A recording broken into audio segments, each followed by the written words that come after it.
नमस्कार, आप देख रहे हैं डीडी न्यूज। आपके साथ मैं हूं गौरव श्रीवास्तव। तो चलिए बुलेटिन की शुरुआत करते हैं और सबसे पहले नजर डालते हैं इस वक्त की हेडलाइंस पर। केरलम के तिरुवल्ला में प्रधानमंत्री मोदी ने किया बदलाव का आह्वान। कहा, एनडीए सरकार की नीतियों से ही महिला सशक्तिकरण संभव।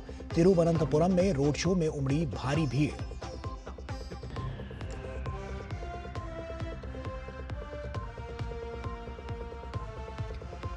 सभी दलों के दिग्गजों ने प्रचार में झोंकी ताकत। असम में नितिन नवीन और चेन्नई में पीयूष गोयल ने किया एनडीए के लिए प्रचार। राहुल गांधी ने केरलम में तो खड़गे ने पुडुचेरी में संभाली कमान।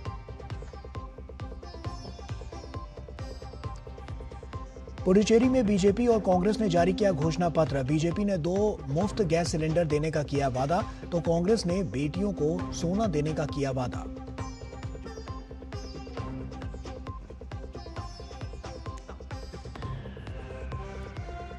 पश्चिम बंगाल में मालदा हिंसा में एनआईए की जांच दूसरे दिन भी जारी। कई ठिकानों पर टीम की छापेमारी। सुरक्षा के बीच होटल से काम कर रहे हैं न्यायाधीश। वोटरों को धमकाने के आरोप में टीएमसी के 2 नेता गिरफ्तार।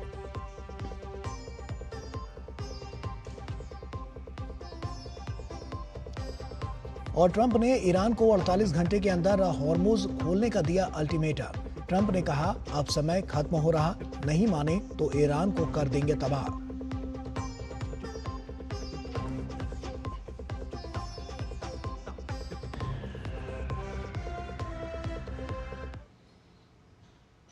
और आइए अब शुरुआत करते हैं चुनावी राज्यों से जुड़ी खबरों के साथ।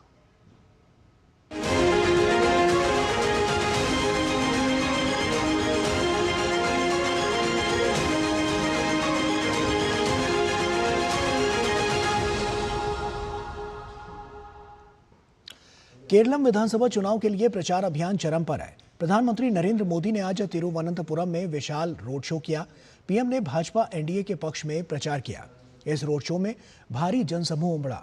सड़कों के दोनों ओर खड़े लोगों ने प्रधानमंत्री का दिल खोलकर अभिनंदन किया। पीएम के काफिले पर पुष्प वर्षा भी की गई। लोगों ने भारत माता की जय और मोदी मोदी के नारे भी लगाए। रोड शो के दौरान केरलम की समृद्ध सांस्कृतिक विरासत की झलक भी देखने को मिली। केरलम में 9 अप्रैल को मतदान होगा।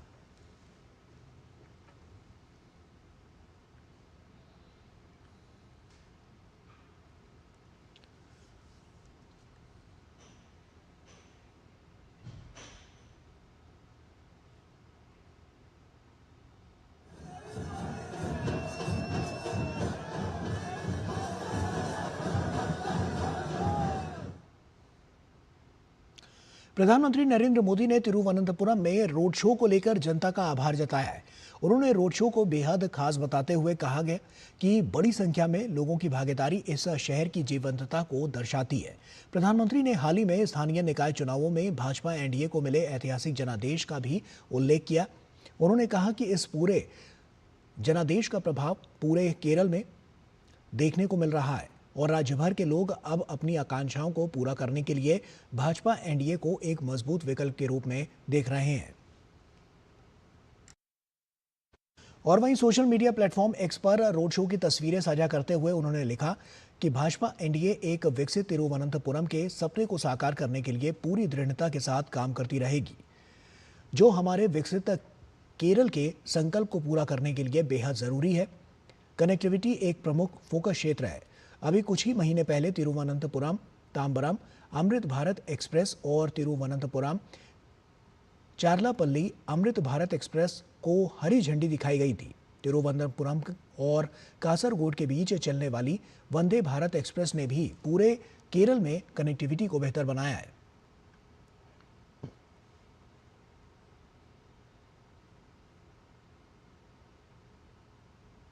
और केरलम की सियासत में चुनावी तपिश अब चरम पर है और तिरुवल्ला से प्रधानमंत्री ने बदलाव का बिगुल भी फूंक दिया है। कांग्रेस और लेफ्ट पर तीखा हमला करते हुए प्रधानमंत्री ने विकास, सुरक्षा और प्रवासी भारतीयों के मुद्दे पर विपक्ष को कटघरे में खड़ा किया। साथ ही एनडीए सरकार बनने पर तेज रफ्तार विकास का भरोसा भी जताया। देखिए एक खास रिपोर्ट। केरलम के तिरुवल्ला में एनडीए की विशाल जनसभा के दौरान एलडीएफ, यूडीएफ दोनों प्रधानमंत्री के निशाने पर रहे। अपार प्राकृतिक संसाधनों और संभावनाओं के बावजूद विकास की दौड़ में राज्य के पिछड़ जाने के लिए पीएम ने कांग्रेस लेफ्ट को जिम्मेदार बताया। इस चुनाव में एलडीएफ सरकार की विदाई को पक्का बताते हुए पीएम ने कहा कि राज्य में पहली बार भाजपा एनडीए की सरकार बनने जा रही है। पश्चिम एशिया के हालात की चर्चा करते हुए पीएम ने कहा कि खाड़ी देशों में केरलम के लोगों सहित बड़ी संख्या में भारतीय प्रवासी रहते हैं। पीएम ने आरोप लगाया कि कांग्रेस जानबूझकर ऐसे बयान दे रही है जिनसे इन भारतीयों की सुरक्षा खतरे में पड़ जाए। कांग्रेस गल्फ कंट्रीज को नाराज करने वाले बयान दे रही है। कांग्रेस चाहती है कि पैनिक फैले और उसे मोदी को गाली देने का मौका मिल जाए। अरे कांग्रेस के लोगों, एलडीएफ के लोगों, यूडीएफ के लोगों, अरे राजनीति अपनी जगह पे है। अरे चुनाव आते जाते रहेंगे, लेकिन मेरे केरलम के लाखों भाई बहन वहां है। मेरे लिए उनकी सुरक्षा ये सबसे बड़ा काम है और मैं इसके लिए कमिटेड हूं। पीएम ने कहा कि भारत सरकार सैकड़ों की संख्या में भारतीय मछुआरों को सुरक्षित घर वापस ला रही है, लेकिन कांग्रेस को इनसे कोई लेना देना नहीं। कांग्रेस को अपनी इस स्वार्थी सियासत के लिए केरलम के लोगों से माफी मांगनी चाहिए। मैं आप सभी परिजनों को आश्वस्त करता हूं, आपका बेटा, आपकी बेटी, आपके परिवारजन भले ही आपसे दूर हो, लेकिन वो अकेले नहीं है। भारत सरकार इन देशों में रह रहे हर भारतीय के साथ है। युद्ध के बीच भी हम लोगों के, भारत के लोगों को हर संभव मदद पहुंचा रहे हैं। पीएम ने केंद्र सरकार की तरफ से केरलम को यूपीए सरकार की तुलना में 5 गुना अधिक पैसा मिलने का जिक्र किया। सबरीमाला में चोरी के मामले का उल्लेख करते हुए पीएम ने कहा, चोरी एलडीएफ सरकार में हुई, जबकि चोरों के तार कांग्रेस के शीर्ष नेताओं से जुड़े हुए पाए गए हैं। एलडीएफ सरकार सीबीआई जांच नहीं होने दे रही, जबकि कांग्रेस हिंदू हितैषी होने का नाटक कर रही है। एनडीए सरकार बनने के बाद एलडीएफ, यूडीएफ को उनके अपराध की सजा मिलकर रहेगी और जो लूटा है वो लौटाना पड़ेगा।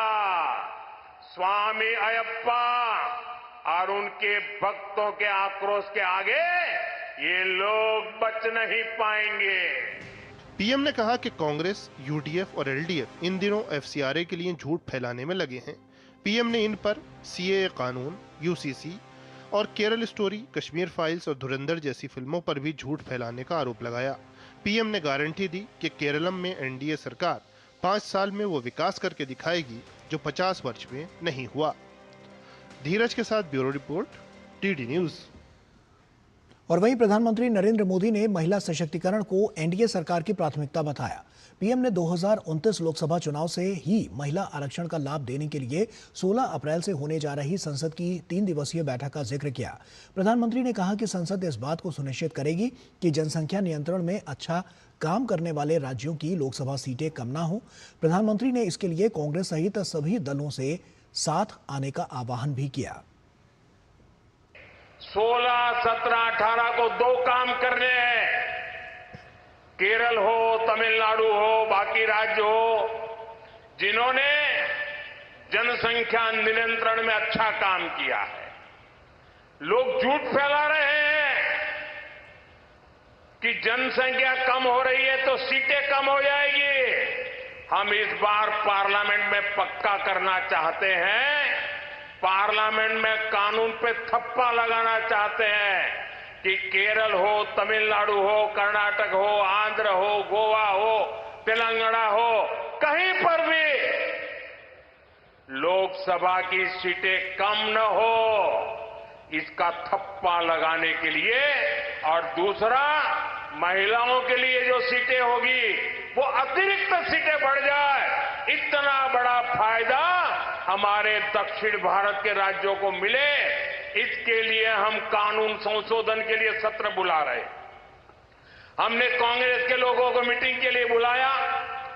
हम आशा करते हैं कि वो हमारी बात मान करके आएंगे। हमने इंडिया अलायंस के मित्रों से बात की है। आप भी लोगों को बताइए कांग्रेस के लोगों को बताइए, एलडीएफ के लोगों को बताएं कि महिलाओं के अधिकार का एक कानून निर्विरोध पास होना चाहिए। ये उनसे वादा लीजिए आप लोग, और मैं उनसे भी प्रार्थना करता हूं कि मेरी माताओं बहनों का ये हक 40 साल से लटका हुआ है, अब 2029 के चुनाव में फिर से लटकना नहीं चाहिए। इसलिए मैं सभी राजनीतिक दलों पर देश की माताएं बहनें दबाव डालें, सब संसद में आए और इस कानून को पारित करें। और केरलम के तिरुवल्ला पहुंचने पर प्रधानमंत्री नरेंद्र मोदी का भव्य स्वागत हुआ। पीएम के अभिनंदन के लिए भारी जनसमूह उमड़ पड़ा। लोगों ने प्रधानमंत्री का बेहद गर्मजोशी से स्वागत किया और प्रधानमंत्री ने भी सभी का अभिवादन किया और इस प्रेम के लिए आभार जताया। उससे ज्यादा लोग रोड शो में वहां खड़े थे। मेरे लिए बड़ा सरप्राइज था, रोड शो का कार्यक्रम नहीं था, लेकिन पूरे रास्ते भर मैं देख रहा था लोग ह्यूमन चेन की बात करते हैं, लेफ्ट के लोग। आज यहाँ के लोगों ने ह्यूमन वॉल बना करके दिखा दिया।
और वहीं केरलम के तिरुवल्ला पहुंचने पर प्रधानमंत्री नरेंद्र मोदी का भव्य स्वागत हुआ।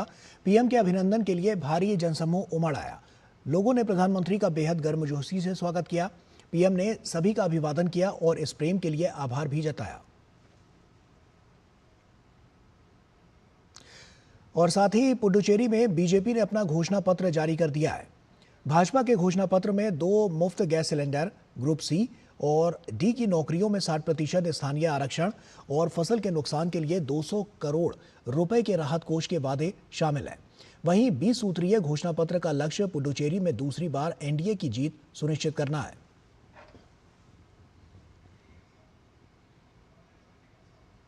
पुडुचेरी इलेक्शन के लिए भारतीय जनता पार्टी ने आज सर्वसमावेशी मैनिफेस्टो जाहिर करा है। भारतीय जनता पार्टी डेवलपमेंट के आधार पर पुडुचेरी विकास की कल्पना करती है। पुडुचेरी में पिछले 5 साल एनडीए की सरकार रही रंगास्वामी के नेतृत्व में, और आने वाले दिनों में फिर से एनडीए की सरकार बने। हमारी सरकार का एजेंडा डेवलपमेंट और मिडिल क्लास को इजी लाइफ और एम्प्लॉयमेंट के लिए तैयार करने के लिए बेहतर रहेगा। और वहीं कांग्रेस ने भी पुडुचेरी को पूर्ण राज्य का दर्जा दिलाने के वादे के साथ अपना घोषणा पत्र जारी किया है। कर्नाटक और तेलंगाना की तरह ही कांग्रेस के घोषणा पत्र में भी बेटियों को सोना देने का वादा किया गया है। बहुत अच्छी गारंटीज है हमारी। बस इतना कहूंगी कि हमने दिल्ली में भी जब हमारी सरकार थी यूपीए की, तब भी हम लोगों ने right to education, right to food और ये सारी चीजें दी थी। और अब हमारी सरकार वापस पौंडीचेरी में जब आएगी तो हम लोग यही सब चीजें, right to food, right to education और बच्चियों के लिए जो हमने सोना देने की बात की है, क्योंकि आज सोना इतना महंगा हो गया है, आप नहीं दे पाते हो बच्चों को शादियों में। तो कांग्रेस पार्टी आएगी तो हम लोग बच्चियों को गोल्ड भी देंगे। ये हमने गारंटीज और प्लान्स में दिया है। भारतीय जनता पार्टी ने पश्चिम बंगाल विधानसभा चुनाव के लिए उम्मीदवारों की 5वीं सूची जारी कर दी है। इस सूची में 5 नए उम्मीदवारों के नाम शामिल हैं। इसके साथ ही पार्टी ने बशीरहाट उत्तर, विष्णुपुर एससी और बेहाला पूर्व विधानसभा क्षेत्रों में पहले घोषित उम्मीदवारों को बदलकर नए नामों की घोषणा कर दी है। 5वीं सूची में जिन लोगों को टिकट दिया गया है उनमें कृष्णानगर उत्तर से तारकनाथ चटर्जी, कल्याणी एससी से अनुपम विश्वास, दमदम उत्तर से सौरभ सिकंदर, मध्यम ग्राम से अनिंद्य राजू बनर्जी और उलबेरिया पूर्व से रुद्र प्रसाद बनर्जी को टिकट दिया गया है।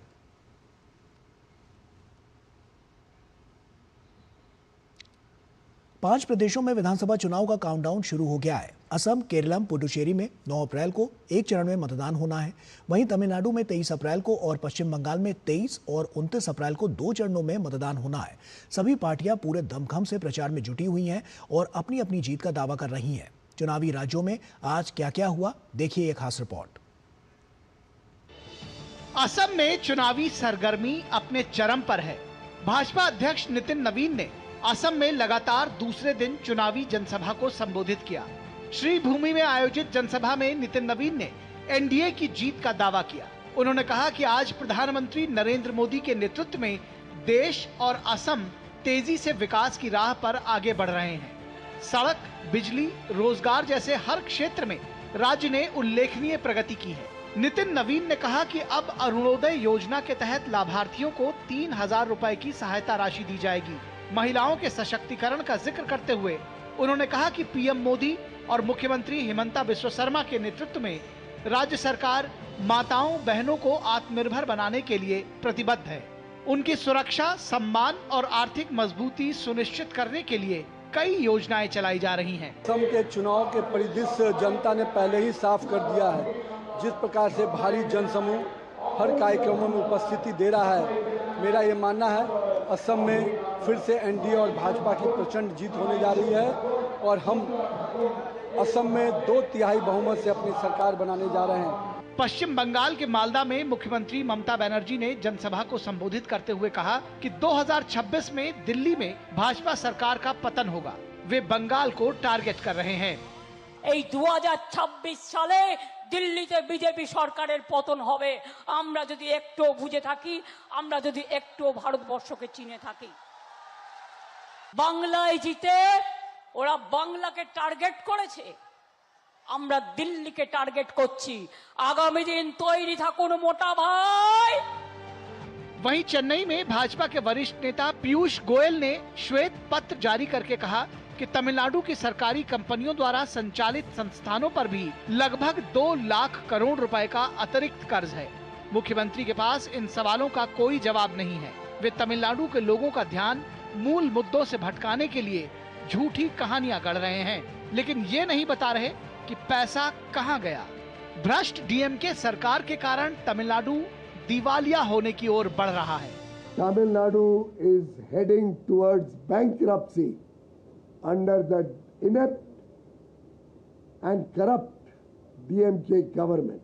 The debt has almost doubled in the last 5 years of DMK government. Tamil Nadu विधानसभा चुनाव के मद्देनजर मदुराई के मेलूर क्षेत्र में AIADMK उम्मीदवार पेरिया पुल्लन सेल्वम ने अनोखे तरीके से चुनाव प्रचार किया। सेल्वम ने मेलूर के पास वेल्लालूर गांव में पहुंचकर स्थानीय परंपराओं का पालन करते हुए ग्रामीणों से समर्थन मांगा। वेल्लालूर अपनी सांस्कृतिक और धार्मिक परंपराओं के लिए जाना जाता है। अपनी परंपरा को ध्यान में रखते हुए AIADMK उम्मीदवार वेल्लालूर पहुंचे और उन्होंने गांव के बुजुर्गों की उपस्थिति में पान के पत्ते चढ़ाए और मतदान के लिए अनुष्ठान किया। इस मौके पर बड़ी संख्या में ग्रामीण मौजूद रहे और पूरे माहौल में पारंपरिक रंग देखने को मिला। केरल विधानसभा चुनाव से पहले राजनीतिक पारा चढ़ चुका है। आज कांग्रेस नेता राहुल गांधी ने अलप्पुझा और एर्नाकुलम में चुनावी जनसभाओं को संबोधित किया। राहुल गांधी ने मुख्यमंत्री पिनराई विजयन की सरकार पर हमला बोलते हुए कहा कि आज केरल की LDF सरकार को कोई और ही कंट्रोल कर रहा है। What is disturbing him and many workers of the left front is that there is a hidden hand today that is running the LDF government. वहीं पुदुचेरी में कांग्रेस के राष्ट्रीय अध्यक्ष मल्लिकार्जुन खड़गे ने कहा, डीएमके और कांग्रेस तमिलनाडु में हमेशा जीतते हैं, उनका रिकॉर्ड बहुत अच्छा रहा है। खड़गे ने कहा कि प्रधानमंत्री सपना देख रहे हैं और हम सपना नहीं देखते। DMK Congress always win in Tamil Nadu, and this is a record.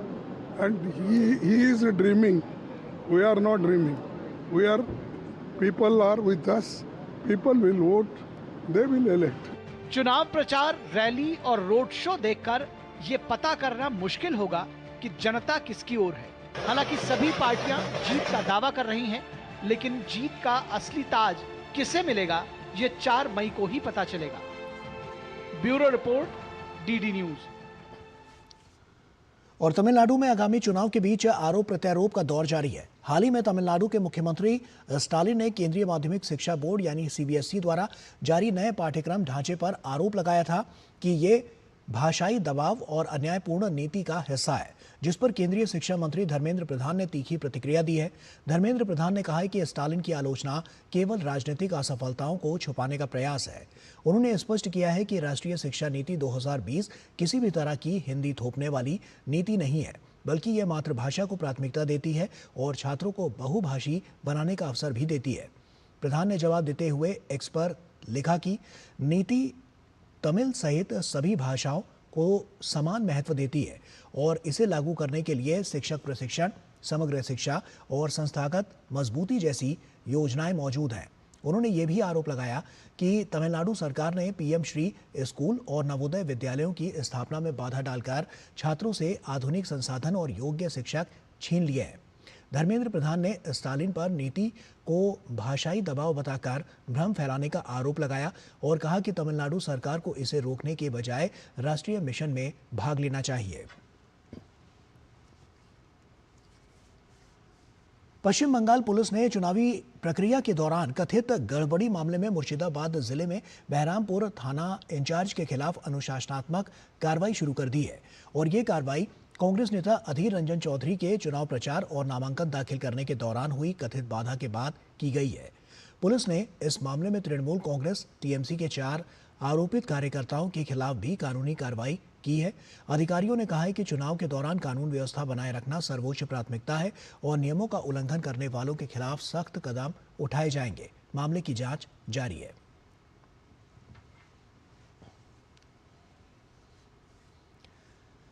पश्चिम बंगाल में चुनावी माहौल के बीच एक विवादित बयान सामने आया है। कैनिंग पूर्व से तृणमूल कांग्रेस के प्रत्याशी बहरुल इस्लाम के समर्थन में आयोजित एक प्रचार सभा में देवली एक ग्राम पंचायत के प्रधान हाफिजुल मोल्ला पर मतदाताओं को धमकाने का आरोप लगा है। सोशल मीडिया पर वायरल एक वीडियो में हाफिजुल मोल्ला कथित तौर पर कहते हुए सुनाई दे रहे हैं कि 29 अप्रैल को वोट है और 4 मई को मतगणना। जो लोग हमारे साथ बेईमानी कर रहे हैं, 4 मई के बाद उन पर स्टीम रोलर चलाया जाएगा। चुनाव आयोग ने इस विवाद पर कड़ी कार्रवाई करते हुए हाफिजुल मोल्ला की गिरफ्तारी की है।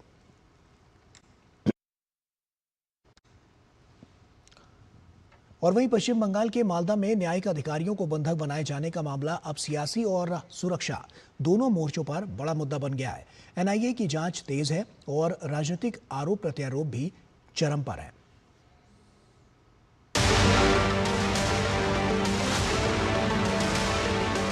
मालदा हिंसा में राष्ट्रीय जांच एजेंसी लगातार दूसरे दिन भी एक्शन में दिखी। देर शाम तक चली जांच के बाद शनिवार सुबह से ही NIA और पुलिस की टीमों ने कई ठिकानों पर छापेमारी शुरू की। जांच का फोकस अब उस पायलट गाड़ी पर भी है जिसकी मदद से न्यायाधीशों को सुरक्षित निकाला गया था। चालक और अधिकारियों से पूछताछ जारी है। सुरक्षा के मद्देनजर SIR की सुनवाई रोक दी गई है, जबकि बंधक बनाए गए 7 न्यायाधीश अब होटल से ही केंद्रीय सुरक्षा के बीच काम कर रहे हैं। मालदा की घटना को लेकर भारतीय जनता पार्टी ने तृणमूल कांग्रेस पर कानून व्यवस्था में फेल होने का आरोप लगाया है, तो वहीं कांग्रेस मामले की निष्पक्ष जांच की मांग कर रही है। आज यहाँ अधिकारी और न्यायिक अधिकारी भी अपने आप को सुरक्षित नहीं मानते। मालदा व मोतीवाड़ा में जो हुआ है वो कोई सामान्य घटना नहीं है। किस तरह से अधिकारियों को डराने का काम किया गया और एक बड़ा षड्यंत्र रचा जा रहा था। अगर ये हालत आज बंगाल की है तो आप कल्पना कर सकते हैं कि आम नागरिक कैसे जी रहा हो। सही ढंग से अगर तफ्तीश किया जाए तो दूध का दूध और पानी की पानी सबको सामने उजागर हो सकते हैं। बंगाल में ऐसा कोई हिम्मत वाले नहीं होते हैं जो बिना सरकारी मदद कोई हिंसक घटना को अंजाम दे सकते। मालदा के कालियाचक में हुई इस घटना के मुख्य आरोपी मुफक्करुल इस्लाम को 14 दिन और अकरमुल बागानी को 6 दिन की पुलिस हिरासत में भेजा गया है। आरोप है कि इन्होंने भीड़ को भड़काया, जिसके बाद न्यायिक अधिकारियों को 9 घंटे से ज्यादा समय तक बंधक बनाकर रखा गया। NIA की 40 सदस्यीय टीम पूरे घटनाक्रम की गहराई से जांच कर रही है। उधर राज्य की कानून व्यवस्था को लेकर भाजपा लगातार राज्य की ममता सरकार पर सवाल उठा रही है। मुख्यमंत्री लगातार जो बयानबाजी कर रहे हैं उस पर दंगा भड़कने का कोशिश कर रहे हैं, लेकिन पश्चिम बंगाल की जनता मुख्यमंत्री का ये जो साजिश है इसको ठुकरा देंगे।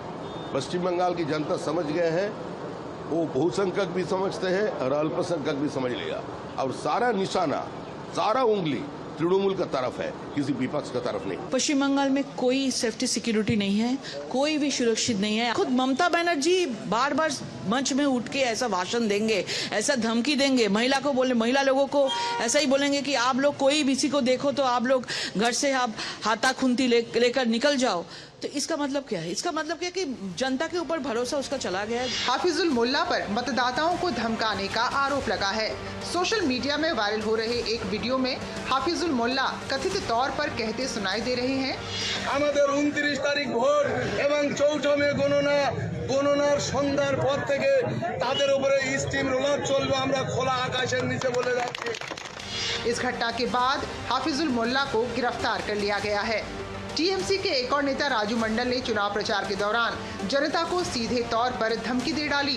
পদ্ম খুলে ভোট দেওয়া যাবে না, যদি ভোট গন্ডগোল হয়েছে তাহলে ভোট দেওয়ার দরকার নাই, আর আমাদেরকে জিতিয়ে যদি কাজ করাতে হয় প্রত্যেকটা বিষয়ে পাড়ার ছেলে পাড়ার লোক যারা তৃণমূল করে মানুষের পাশে থাকে 24 ঘন্টা তাদেরকে ভোট দিতে হবে। हालांकि इस बयान के बाद पुलिस ने मुर्शिदाबाद से राजू मंडल को भी गिरफ्तार कर लिया है। गुरुवार को भवानीपुर में सुवेंदु अधिकारी के नामांकन के मौके पर भाजपा के वरिष्ठ नेता अमित शाह के रोड शो के दौरान भारी अव्यवस्था देखने को मिली थी। इस घटना के बाद चुनाव आयोग ने सख्त कदम उठाते हुए कोलकाता पुलिस के दक्षिण डिवीजन के डिप्टी कमिश्नर सिद्धार्थ दत्त समेत 4 पुलिस अधिकारियों को निलंबित कर दिया है। इन अधिकारियों के खिलाफ अनुशासनात्मक कार्रवाई भी शुरू कर दी गई है। मालदा मामले ने बंगाल की कानून व्यवस्था, चुनावी माहौल और प्रशासनिक जवाबदेही तीनों पर ही बड़े सवाल खड़े कर दिए हैं।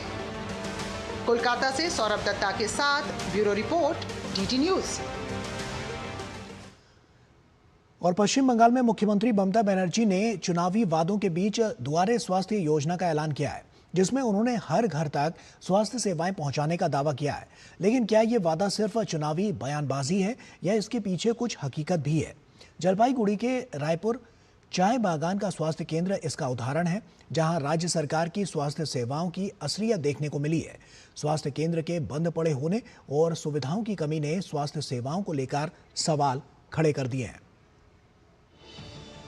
चुनावी वादों की गूंज के बीच पश्चिम बंगाल की मुख्यमंत्री ममता बनर्जी ने अपने घोषणा पत्र में एक अहम वादा किया है। उनका कहना है कि अगर टीएमसी फिर से सत्ता में आती है तो बंगाल के हर घर तक स्वास्थ्य सेवाएं पहुंचाई जाएंगी। मुख्यमंत्री इसे दुआरे स्वास्थ्य योजना के रूप में पेश कर रही हैं, जिसके तहत राज्य के लोगों के दरवाजे तक डॉक्टर, दवाइयां और एक्सरे जैसी सुविधाएं पहुंचाने का दावा किया जा रहा है। नेक्स्ट আমরা দুয়ারে স্বাস্থ্য ক্যাম্প করব। अगले चरण में हम द्वारे स्वास्थ्य कैंप आयोजित करेंगे। आपके दरवाजे पर ही स्वास्थ्य सेवाएं उपलब्ध कराई जाएंगी, यानी आपको कहीं जाने की जरूरत नहीं पड़ेगी। डॉक्टर खुद आपके पास आएंगे, एक्सरे मशीन आएगी, आपके पास एम्बुलेंस पहुंचेगी, आपके क्षेत्र में कैंप लगाया जाएगा। जाते अपनारा ये तो हुआ ममता बनर्जी का वादा, लेकिन हकीकत जो तस्वीरें बयां कर रही है वो कुछ और ही है। जलपाईगुड़ी के रायपुर चाय बागान का ये स्वास्थ्य केंद्र मुख्यमंत्री के इन दावों पर सवाल खड़ा कर रहा है। चाय श्रमिकों के लिए बागान के अंदर स्वास्थ्य सेवाएं देने के मकसद से ये स्वास्थ्य केंद्र बनाया गया था, लेकिन विडंबना देखिए, मुख्यमंत्री जिस द्वारे स्वास्थ्य योजना की सुविधाओं का जिक्र कर रही हैं, वो सुविधाएं इस स्वास्थ्य केंद्र पर कहीं नहीं दिखाई दे रही। ये डॉक्टर रूम है, ये बंगाल के चाय बागान में जो हॉस्पिटल है उसका डॉक्टर का रूम है। देखिए, अच्छा, चोरी का खोला गया। और ये लिखा हुआ है यहाँ पे ये लिखा हुआ है डिस्पेंसिंग रूम, नो एडमिशन, ये लिखा हुआ है। और ये हाल है, ये है बंगाल का हॉस्पिटल चाय बागान का। ये तो चारों तरफ ये कीड़ा वीड़ा भी हो गया, कीड़ा भी लग रहा है ना। ये लोग भी आता है ना, सांप आ रहा है यहाँ पे, सांप भी आता है यहाँ। इसका ट्रीटमेंट भैया ट्रीटमेंट अच्छा नहीं करता है ना, तो किसको बोल के क्या डॉक्टर से भाग गए यहाँ से। डॉक्टर पैसा कौन देगा? स्थानीय लोगों के मुताबिक बीते 4 महीनों से ये स्वास्थ्य केंद्र बंद पड़ा है और यहाँ कोई सुविधा उपलब्ध नहीं है। राष्ट्रीय स्वास्थ्य मिशन के तहत बने इस केंद्र की खस्ता हालत खुद ये बात कह रही है कि क्यों लोग मुख्यमंत्री के वादों को झूठा बता रहे हैं। बगान में तो कोई दवाई नहीं है, कुछ नहीं है। कुछ दिन तक आया है बाहर से आदमी, मेडिकल टीम, अभी वो भी बंद कर दिया। पहले तो मेडिकल टीम आता रहा ना जलपाईगुड़ी से, अभी तो नहीं आता है। तो सेंट्रल का असिस्टेंस नहीं मिलता है आप लोगों को? हम तो सीएम को भी फोन किया, फोन के बाद में नहीं पूछता है हम लोग को। अच्छा, क्या बोलते हैं? आएगा आएगा आएगा, टीम आएगा, ऐसा बोलता है। वहीं ममता बनर्जी के वादों को बीजेपी चुनावी बयानबाजी करार दे रही है, तो उधर टीएमसी का दावा है कि उनकी सरकार ने हमेशा स्वास्थ्य सेवाओं को प्राथमिकता दी है। जो चाय बागान है उसका हाल बहुत बुरा है।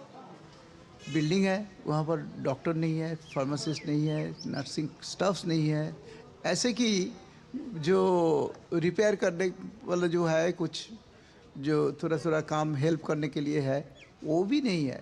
आप जितना भी प्रोजेक्ट, जितना भी मतलब ये चाय बागान के लिए जो जितने प्रोजेक्ट, वो गवर्नमेंट अपना पैसा से खुद करवा रही है। ये ममता बनर्जी, अभिषेक बनर्जी अपना जिम्मेवारी से करवा रही है। ये सेंट्रल का कोई उसमें भूमिका है ही नहीं इसमें। ममता बनर्जी अपनी चुनावी कैंपेन में जो कहती हैं वो करते हैं का दम भर रही हैं, लेकिन इन वादों की हकीकत क्या है, ये सब आपके सामने है। कोलकाता से सौरभ दत्ता की रिपोर्ट, डीडी न्यूज। और वहीं कझाकट्टुम तिरुवनंतपुरम की सबसे पॉश और तेजी से विकसित होने वाली विधानसभा सीट है। टेक्नो पार्क की वजह से ये इलाका आईटी और सेवा क्षेत्रों में काम करने वालों के लिए लोकप्रिय है। बड़ी संख्या में दूसरे राज्यों के लोग भी यहाँ काम करने के लिए आते हैं। इस बार इस चुनाव में इलाके का क्या मिजाज है, देखिए ये खास रिपोर्ट। लगातार निर्माण कार्य की वजह से कझाकुटम केरल के सबसे तेजी से शहरीकरण वाले निर्वाचन क्षेत्रों में से एक बन गया है। मतदाताओं में एक बड़ा हिस्सा गैर केरल वासियों का है जो आईटी, विनिर्माण, खुदरा और सेवा क्षेत्रों में काम करते हैं। ऐतिहासिक रूप से कझाकुटम वामपंथी प्रभुत्व वाला निर्वाचन क्षेत्र रहा है। बदलती परिस्थितियों के कारण और सत्ता विरोधी लहर के चलते भाजपा कझाकुटम में अपने लिए बेहतर संभावनाएं देख रही है। भाजपा ने यहां से पूर्व केंद्रीय मंत्री वी मुरलीधरन को चुनावी मैदान में उतारा है। बीजेपी प्रत्याशी वी मुरलीधरन के अनुसार पूरा क्षेत्र पानी की समस्या से जूझ रहा है और मौजूदा विधायक ने लोगों की समस्या पर कोई ध्यान नहीं दिया। पूरा केरल आप मानकर चलेंगे या गिनेंगे तो एक तेजी से प्रगति होने वाले या हो रहा है ऐसे एक कॉन्स्टिट्यूंसी, क्योंकि आईटी सेक्टर का केंद्र है ये जो मेरा कॉन्स्टिट्यूंसी कड़ाकोटम। लेकिन अभी भी लोग पीने के पानी के लिए अभी भी पानी का प्रॉब्लम है, सड़कों का प्रॉब्लम है, कई तरह का भ्रष्टाचार का समस्या है।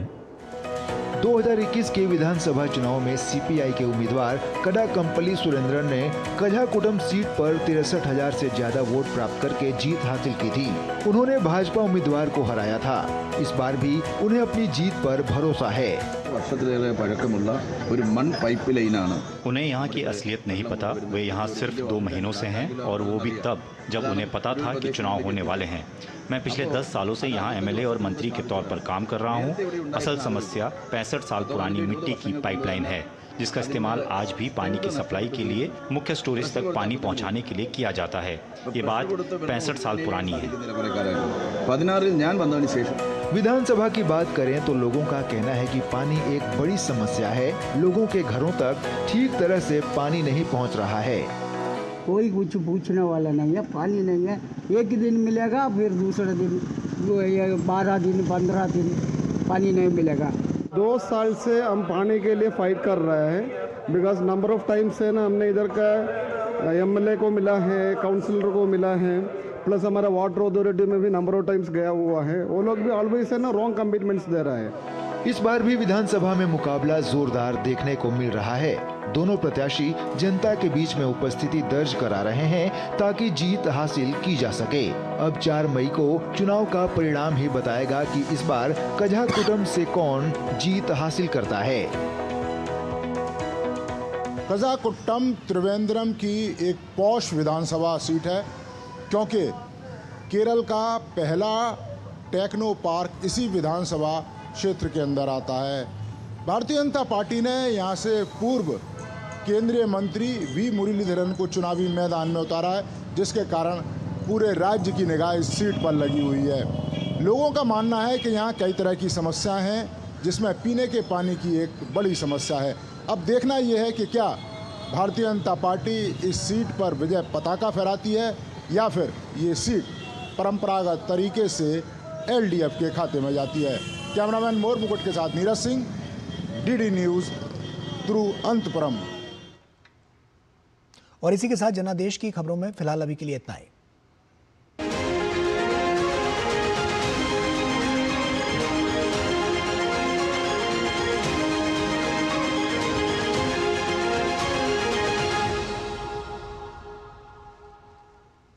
अन्य खबरों का रुख करें तो उत्तराखंड में गैस सिलेंडरों की कालाबाजारी पर बड़ा खुलासा हुआ है। राज्य की स्पेशल टास्क फोर्स यानी कि एसटीएफ ने रुड़की क्षेत्र में बड़ी कार्रवाई करते हुए 101 एलपीजी गैस सिलेंडर बरामद किए हैं।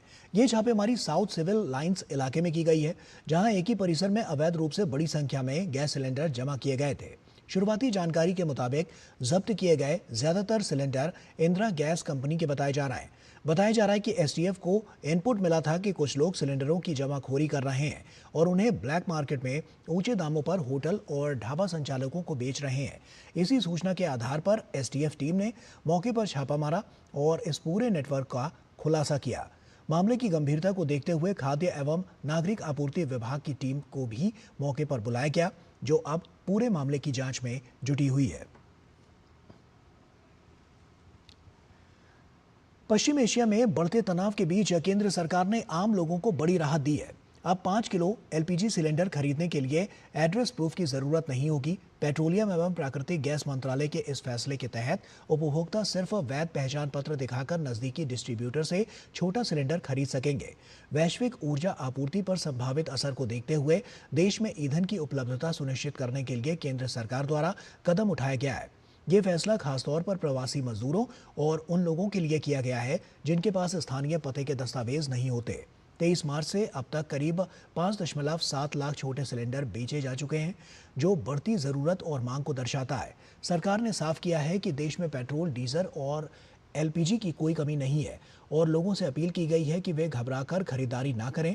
मांग को संतुलित रखने के लिए एलपीजी बुकिंग साइकिल बढ़ाने और पीएनजी, केरोसिन व इलेक्ट्रिक कुकिंग जैसे विकल्पों को बढ़ावा देने के कदम भी उठाए गए हैं। इसके अलावा जमाखोरी और कालाबाजारी पर सख्ती करते हुए 3700 से ज़्यादा छापे मारे गए हैं और नियमों का उल्लंघन करने वाले डिस्ट्रीब्यूटर्स के लाइसेंस तक सस्पेंड कर दिए गए हैं।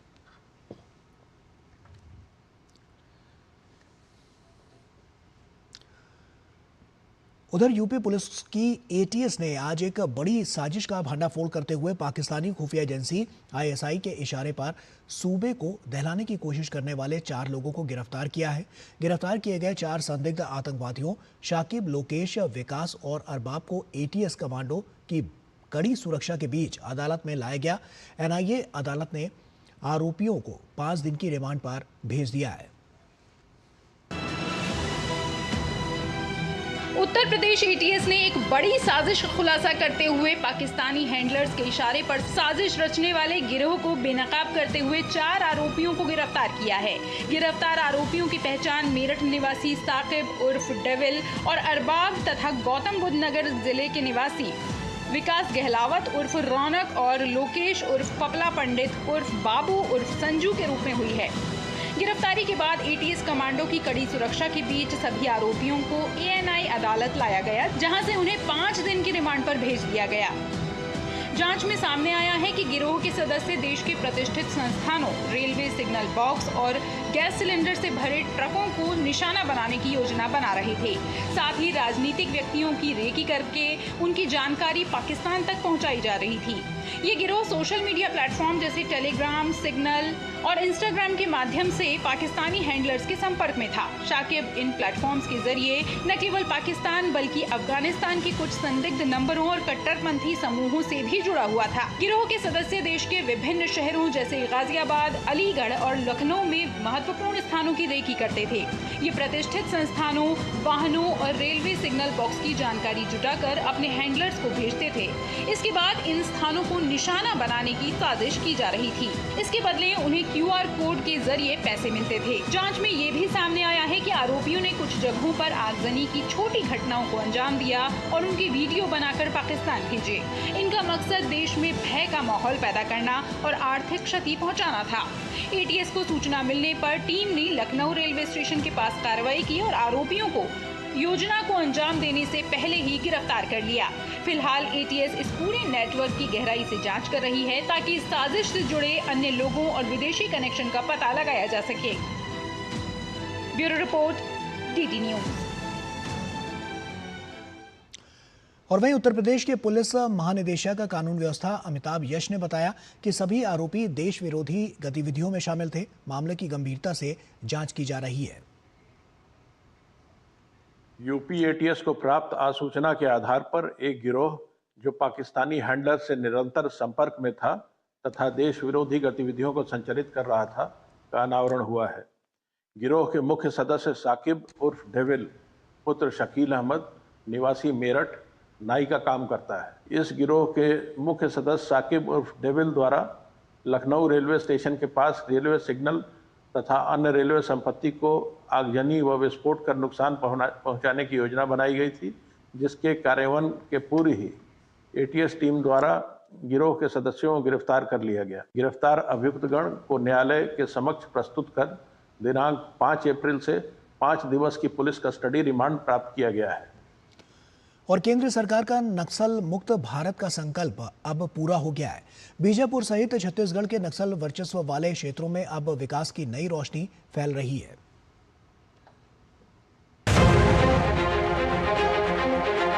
कई दशकों से बीजापुर और बस्तर लाल आतंक का गढ़ माना जाता था, लेकिन इन दुर्गम इलाकों में अब शांति है। जहां कभी गोलियों और बारूद की गूंज थी, आज वहां केंद्र सरकार और राज्य सरकार के प्रयासों से विकास के रास्ते खुल रहे हैं। नक्सली आतंक का रास्ता छोड़कर अब शांति के रास्ते पर चल चुके हैं और जिन्होंने बंदूक नहीं छोड़ी वो दुनिया छोड़ चुके हैं। नक्सलवाद से निपटने के लिए सरकार ने कड़ी रणनीतियों को लागू किया और अब नक्सल प्रभावित क्षेत्रों में स्थिति नियंत्रण में है।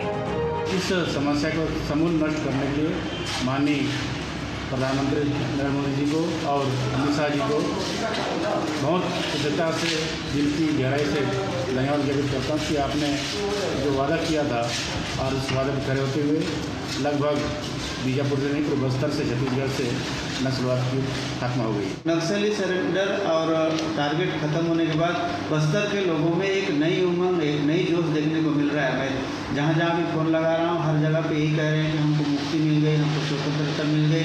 वास्तव में आज़ादी की जो स्वतंत्रता था ना, उससे कई भारी नक्सलियों का था, लेकिन आज नक्सली बेकूट में चले गए और अपने सरेंडर पॉलिसी के माध्यम से उन्होंने अपना समर्पण किया।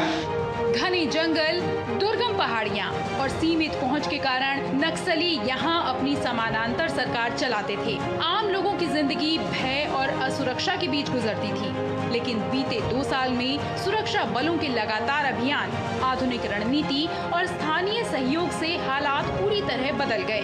2 वर्ष में 300 ऑपरेशन हुए, 234 नक्सली मारे गए और 1336 गिरफ्तार हुए। वहीं सुरक्षा बलों के लगातार नक्सली क्षेत्रों में लोगों को समझाने के बाद 1081 नक्सलियों ने आत्मसमर्पण कर दिया। इस प्रकार से सरकार नक्सलों के खात्मे के साथ साथ जो जीरो टॉलरेंस की नीति को लेकर के, जो विकास को लेकर के, अंतिम व्यक्ति से लेकर चल रही है, कहीं ना कहीं प्रत्येक क्षेत्र के आदिवासी युवा उस विकास से जुड़ भी रहे हैं, ये अपन को देखने को मिल रहा है। केंद्रीय गृह मंत्री अमित शाह की हालिया घोषणा के बाद ये स्पष्ट हो गया है कि भारत अब नक्सलवाद के अंतिम चरण को पार कर चुका है। सुरक्षा बलों की कठिन मेहनत और सरकार की प्रभावी नीतियों ने नक्सलवाद को कमजोर कर दिया, जिससे अब देश को इस खतरे से मुक्ति मिल गई है। नक्सलवाद के खात्मे के साथ ही बीजापुर और आसपास के इलाकों में विकास की रफ्तार तेज हो गई है। नक्सलियों का जो तांडव था वो हम बता नहीं सकते, बयान नहीं कर सकते। उसके चलते हुए आज जो सफलताएं मिली है, तो बीजापुर आज इतना शांत और इतना मतलब उसकी ओर मतलब बढ़ रही है, जो विकास की ओर, जो जिसमें सरकार का भी पूरी सहयोग है। जहां कभी नक्सलियों का प्रभाव था, वहां अब सड़कें बन रही हैं, स्कूल और अस्पताल खुल रहे हैं और रोजगार के नए अवसर पैदा हो रहे हैं। जनजातीय समाज जो दशकों तक हिंसा और शोषण का शिकार रहा, अब मुख्य धारा से जुड़ रहा है। सुरक्षा बलों की मौजूदगी और सरकार की योजनाओं के चलते स्थानीय लोगों में विश्वास बढ़ा है। रेड कॉरिडोर अब ग्रोथ कॉरिडोर में बदल रहा है, जिससे बीजापुर जैसे क्षेत्रों में निवेश, व्यापार और विकास को नई गति मिलने की उम्मीद है।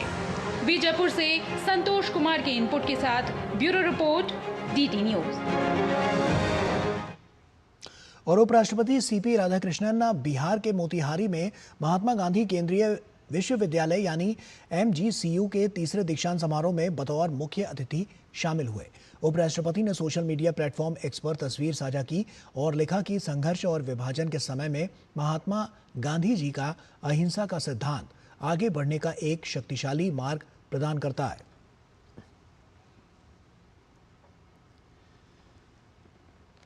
समर्थन मूल्य पर गेहूं खरीद को लेकर लोकसभा अध्यक्ष ओम बिरला ने आज राजस्थान में उच्च स्तरीय बैठक कर अधिकारियों को अहम निर्देश दिए। बैठक में राज्य के ऊर्जा मंत्री हीरालाल नागर, खाद्य सचिव अमरीश कुमार, FCI और अन्य विभागों के अधिकारी भी मौजूद रहे। ओम बिरला ने अधिकारियों से कहा कि सोमवार से सभी खरीद केंद्रों पर गेहूं की खरीद हर हाल में शुरू होनी चाहिए और बारदाने की कोई कमी नहीं रहने दी जाए। उन्होंने बारिश और ओलावृष्टि से प्रभावित कमजोर गुणवत्ता वाले गेहूं की भी खरीद सुनिश्चित करने के निर्देश दिए। किसी भी किसान को समर्थन मूल्य में खरीद में आने वाली सारी परेशानियां, कठिनाई, चुनौतियों पर चर्चा हुई है और ऊर्जा मंत्री खुद और इस विभाग के दोनों सेक्रेटरी कोटाएं मौके पर जाकर उनकी कठिनाई, चुनौतियों को समझेंगे और 100% किसानों का मूल्य समर्थन मूल्य पर FCI खरीदेगी, इसकी सुनिश्चित व्यवस्था कर दी गई।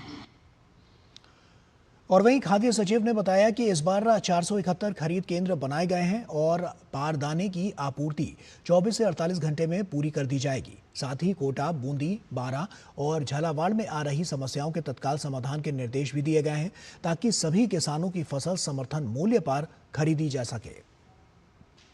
लोकसभा अध्यक्ष जी ने सबको बुला करके बातचीत की है, चर्चा हुई है। जो किसानों की खरीद केंद्र को लेकर के समस्या आ रही थी कि जो बरसात होने से गेहूं जो है वो लस्टर हो गया, उसमें कुछ दाना सुकड़ गया और मौसम के कारण से उसकी क्वालिटी खराब हुई है, तो उसके इम्प्रूवमेंट के लिए क्वालिटी भी रिलैक्स दिया जाए और इसी तरह से जो खराब के केंद्र पर माल रिजेक्ट हो रहा है वो ना हो। जहां पर बारदाने की समस्या है वो FCI को कहा है कि पर्याप्त बारदाना यहाँ पर उपलब्ध हो। और भारतीय प्रशासनिक सेवा के अधिकारी और प्रसिद्ध साहित्यकार कवि आशुतोष अग्निहोत्री के नए कविता संग्रह सब पर राम तपस्वी राजा का विमोचन नई दिल्ली के इंडिया इंटरनेशनल सेंटर में किया गया। रामकथा की निर्णायक और बोधक घटनाओं को पुनर्व्याख्यात करने वाली कविताओं का संग्रह, ये पुस्तक पाठकों को मर्यादा पुरुषोत्तम भगवान श्री राम के एक नए स्वरूप से परिचित कराती है। सब पर राम तपस्वी राजा हनुमान चालीसा की इस प्रसिद्ध पंक्ति को शीर्षक बनाकर लेखक आशुतोष अग्निहोत्री ने अपनी इस कृति में राम के राजा और तपस्वी दोनों रूपों का सुंदर समन्वय किया है। मणिपुर के राज्यपाल अजय कुमार भल्ला ने इस पुस्तक का अनावरण किया। कार्यक्रम में पुडुचेरी की पूर्व उपराज्यपाल किरण बेदी, इंदिरा गांधी राष्ट्रीय कला केंद्र के सदस्य सचिव डॉक्टर सच्चिदानंद जोशी भी शामिल हुए। वहीं राजकमल प्रकाशन द्वारा प्रकाशित इस पुस्तक में राम के वनवास, सीताहरण और लंका विजय जैसे प्रसंगों को आधुनिक छंदों में पिरोया गया है। अजय कुमार भल्ला ने कहा है कि यह सिर्फ किताब का विमोचन नहीं, एक संस्कृति के जश्न का दिन है। एक अच्छे अधिकारी के लिए सिर्फ नियम कानून का ज्ञान ही काफी नहीं, उसमें संवेदना भी होनी चाहिए। साहित्य एक दीपक की तरह है जो अंधेरे में राह दिखाता है। ये नई पीढ़ी को समझने के लिए जरूरी है। ये किताब पाठक के भीतर तक उतरती है।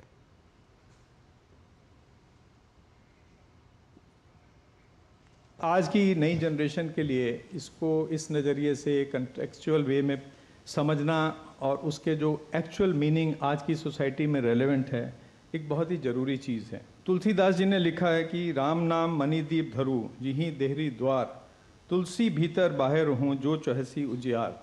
यानी राम का नाम वह दीपक है जो भीतर और बाहर दोनों जगह उजाला करता है। आशुतोष ने इस किताब में राम कथा के जाने पहचाने प्रसंगों को एक नई दृष्टि और एक सुंदर काव्य शैली में पेश किया है। जो प्रसंग मुझे इस कथा में बहुत ज़्यादा छू रहे थे वो प्रसंग लक्ष्मण और उर्मिला का संवाद है, वो प्रसंग शबरी का संवाद है, वो प्रसंग केवट का आख्यान है, वो प्रसंग मंदोदरी का विलाप है। ये ऐसे प्रसंग हैं जिनकी आमतौर पर चर्चा नहीं होती। आमतौर पर ये सत्य की असत्य पर विजय है, या राम की रावण पर विजय है, या सीता हरण का प्रसंग है। इन सब से परे रामायण या राम कथा ऐसे ऐसे पात्रों का भी आख्यान है जो अलग अलग समय पर अपने अपने कर्तव्य बोध से जीवित होकर उस आख्यान को नई दृष्टि देते हैं। इस पुस्तक का जन्म मेरे पुत्र के आग्रह से हुआ। उसने मुझे पिता पुत्र के संबंध पर राम दशरथ को केंद्र में रखकर एक कविता लिखने का आग्रह किया, जिसके बाद ही इस पुस्तक का राम दशरथ संवाद रचा गया। उसके बाद यह विचार आया कि बाकी चरित्रों और प्रसंगों को भी अपनी दृष्टि से देखना चाहिए। धीरे धीरे यह पुस्तक बनती गई और यह पुस्तक भी उसी शाश्वत प्रश्न से शुरू होती है जो पहले भी कई लोगों ने अलग अलग ढंग से पूछा है। वही प्रश्न जो माँ पार्वती महादेव से करती हैं कि प्रभु तुम जपते राम राम, यह समझ नहीं कुछ पाती हूँ, तुम स्वयं ब्रह्म तुम आदि अंत, इस दुविधा से घिर जाती हूँ क्यों कर जोड़े, तुम राम नाम में ध्यान लगाए रहते हो, क्यों मुस्काते तुम मधुर मौन में सोते जगते बहते हो। आगे बढ़ते हैं। देश की समुद्री ताकत में बड़ा इजाफा हुआ है। इस्पात मंत्रालय के तहत steel authority of India limited यानी कि सेल ने INS तारागिरी के निर्माण में अहम योगदान दिया है, जिसे 3 अप्रैल 2026 को भारतीय नौसेना में शामिल किया गया। करीब 4000 टन विशेष स्टील का उपयोग Mazagon dock ship builders limited द्वारा बनाए गए इस युद्धपोत में किया गया। ये उपलब्धि मेक इन इंडिया और आत्मनिर्भर भारत को मजबूती देती है। इससे पहले भी सेल INS विक्रांत जैसे प्रोजेक्ट्स में योगदान दे चुका है। INS तारागिरी का नौसेना में शामिल होना रक्षा विनिर्माण के क्षेत्र में भारत की आत्मनिर्भरता का एक बड़ा प्रमाण है। और वहीं chief of defence staff general Anil Chauhan ने श्रीनगर स्थित चिनार कोर के रणनीतिक क्षेत्रों का दौरा कर उत्तरी कश्मीर में LOC के साथ सुरक्षा हालात और ऑपरेशनल तैयारियों की समीक्षा की। इस दौरान उन्होंने चिनार कोर की परिचालन तत्परता और पेशेवर क्षमता की सराहना की। बारामूला में उन्हें भविष्य की सैन्य रणनीति और तकनीकी समावेशन पर जानकारी दी गई। अधिकारियों को संबोधित करते हुए CDS ने कहा कि बदलते युद्ध स्वरूप के बीच मल्टी डोमेन ऑपरेशंस, संयुक्त प्रशिक्षण और तकनीकी अनुकूलन पर जोर देना जरूरी है। उन्होंने उभरती चुनौतियों से निपटने के लिए एकीकृत और दूरदर्शी रणनीति की आवश्यकता पर बल दिया। विदेश मंत्री एस जयशंकर ने भारतीय प्रबंधन संस्थान यानी IIM के दीक्षांत समारोह में शिरकत की। विदेश मंत्री ने छात्रों को संबोधित करते हुए उनके उज्जवल भविष्य की कामना की। उन्होंने प्रबंधन क्षेत्र की उपलब्धियों पर प्रकाश डाला। छात्रों को प्रेरित करते हुए उन्होंने कहा कि दुनिया बहुत तेजी से बदल रही है। ये ग्लोबल मार्केट प्लेस और ग्लोबल वर्कफोर्स का युग है और आपको इसके लिए तैयार रहना होगा। As for technology, the growth of innovation, increase in entrepreneurship, and enthusiasm for its deployment can combine to strengthen our position. India must and India will make both its numbers and its diversity count. This is an era of a global marketplace. Not just that, it is also an era of a global workforce. And you should be ready for both. good preparation, sound judgment, and clear goals are the basics of diplomacy as much as they are of business. Negotiating skills may be honed through practice. America Iran में जारी जंग अब एक और खतरनाक मोड़ पर पहुंच गई है। अमेरिकी राष्ट्रपति डोनाल्ड ट्रंप ने ईरान को 48 घंटे का सीधा अल्टीमेटम देते हुए चेतावनी दी है कि अगर ईरान हॉर्मुज स्ट्रेट खोलने और डील के लिए तैयार नहीं होता तो अगले 48 घंटे में ईरान के अंदर तबाही मचेगी। अमेरिका और इजराइल लगातार ईरान पर हमले कर रहे हैं, लेकिन अब जिस तरह ईरान पलटवार कर रहा है उसने सभी को चौंका दिया है। ईरान ने अमेरिका के 2 लड़ाकू विमान गिराने का दावा किया है। उनमें एक F-35 फाइटर जेट और दूसरा A-10 अटैक एयरक्राफ्ट है। 5 हफ्तों में पहली बार कोई अमेरिकी विमान ईरान में गिरा है। ईरानी मीडिया ने मलबे का वीडियो जारी किया है। व्हाइट हाउस ने ट्रंप को फाइटर जेट गिरने की जानकारी दी गई है। वहीं दूसरी ओर ईरान की मिसाइल साइट्स और डिफेंस सिस्टम पर बड़े हमले जारी हैं।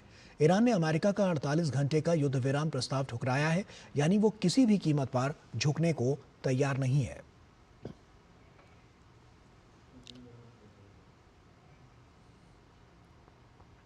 और वहीं दूसरी तरफ इजरायली सेना ने लेबनान में हिजबुल्लाह के कई ठिकानों पर हमला किया।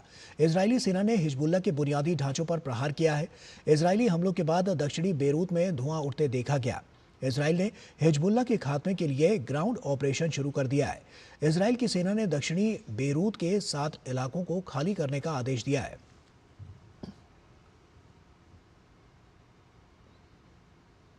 और इसी के साथ फिलहाल इस बुलेटिन में इतना ही। दीजिए इजाजत, नमस्कार।